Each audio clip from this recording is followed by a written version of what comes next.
Cue! Action! My God, Alex.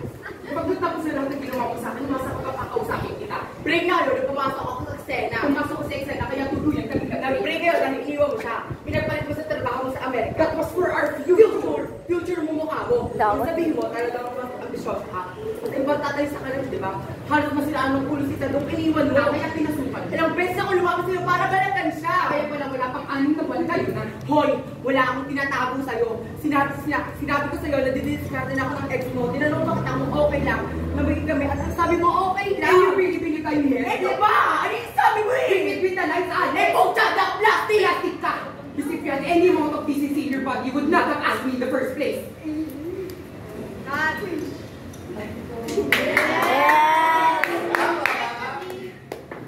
Break time, break time. Nice acting, girl. Okay, break time.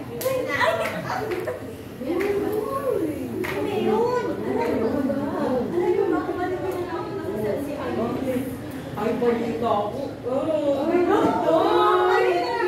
Chismosa.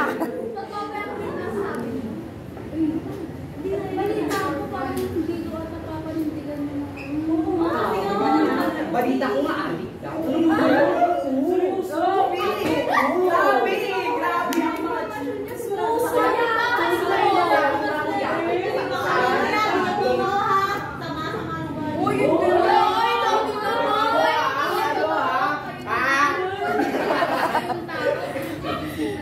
Hindi ko ba alam na may sakit yung tao, kaya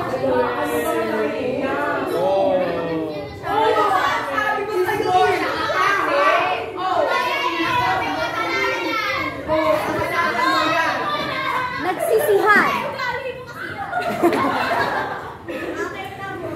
Okay na.